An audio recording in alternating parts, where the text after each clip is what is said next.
Maya Angelou's I Know Why the Caged Bird Sings provides a touching look into Angelou's life. With its coming-of-age storyline, Angelou provides insight to the hardships and special memories of growing up as an African American in the South.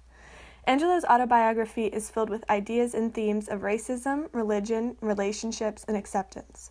The theme that was most evident to me, however, was hardship and values. The point Angelou seems to make in her novel, over and over again, is that what you value is what you turn to and supports you during hardship. Although Angelou never directly says this statement in her book, it is apparent in many passages and in the way she describes going through her hardship. Angelou goes through a very difficult time when being treated inappropriately by her mother's boyfriend, Mr. Freeman. Although she did not want to tell anyone what had happened, she ended up confiding in her brother. Her family, and brother in particular, and close friends who were like family, is something she has always valued. This is evident in the way she writes of those she loves. She writes of her brother, and of course I believed him. Bailey didn't lie to me, so I told him. Later, after the court hearing on this case, Freeman is released after Angelou says he hadn't touched her before when he had. It is then reported Mr. Freeman was killed. Angelou writes, "He was gone, and a man was dead because I lied. Where was the balance in that? One lie surely wouldn't be worth a man's life. Bailey could have explained it all to me, but I didn't dare ask him." This passage not only shows how highly Angelou thought of and valued her brother, but also that she knew she could turn to him when she had questions during these times.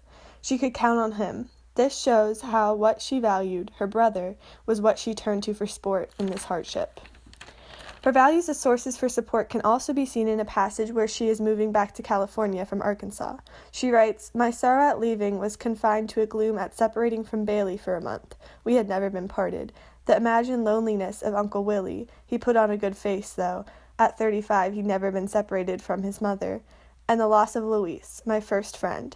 I wouldn't miss Mrs. Flowers, for she had given me her secret word which called forth a djinn, which was to serve me all my life. Books." This shows some of her values of relationships with friends and family, as these were the things she was sad to leave, and books or literature. She calls the books something to serve her. This shows that literature, something she loves and values, is also a support system in her life. A final example of this theme can be seen in the last few sentences of this book. Angelou writes, "Mother whispered, 'See, you don't have to think about doing the right thing. If you're for the right thing, then you do it without thinking.' She turned out the light, and I patted my son's body lightly and went back to sleep." Angelou here was facing another hardship. She was a single mother with a newborn baby she was afraid she didn't know how to care for.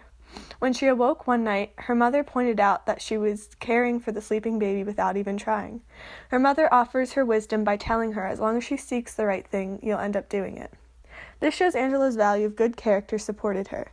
She's a compassionate, caring woman, as it is shown throughout her autobiography. She values these traits, and in the end, these traits supported her in motherhood. These examples all present Angelou's argument that your values are the things that you turn to and support you during tough times. I agree with this as it is something I've seen and experienced in my own life. This is also a lesson everyone can apply to their own life in many ways. Firstly, I have experienced this to be true firsthand. My Nana, a strong and independent woman, a woman who values good character, family and friends, and her faith. She has been through many hardships, including the loss of her husband of 49 years, cancer, and a hip replacement. Each and every time she has made it clear that her support system consisted of her strong character, her loving family and friends, and God. All of her values. Her whole life she valued having a strong character and good attitude. These things helped her to keep going through the hard days. She's always valued her friends and family by putting them before her and making them a priority. Her friends and family is what she turned to for support in the days she felt weak.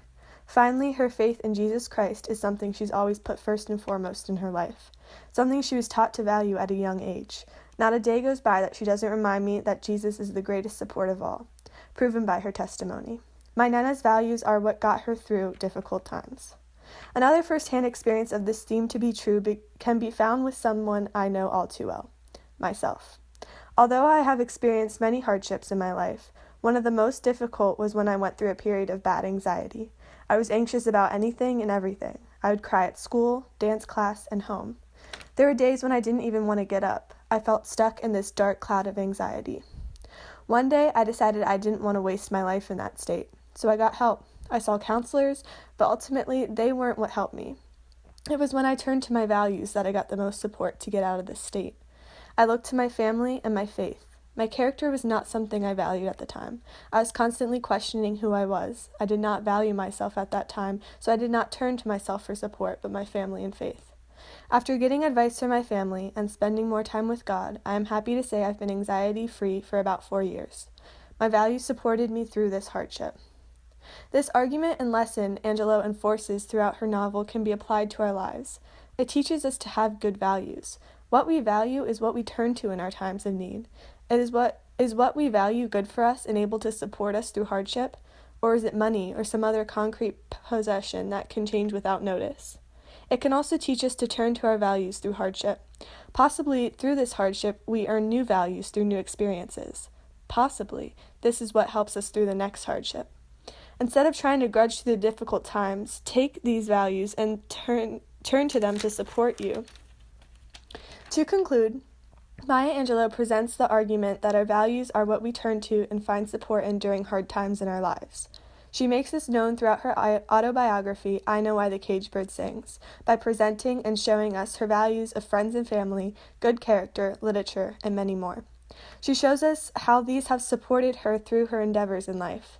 I agree with her idea and know it to be true from both my Nana's and my own life, as well as many of others' lives. This teaches us to be aware and picky of our values, so that they can support us through the tough times. Knowing we have good values means knowing through the tough times we will be supported by them and can make it through. Perhaps that is why the caged bird sings.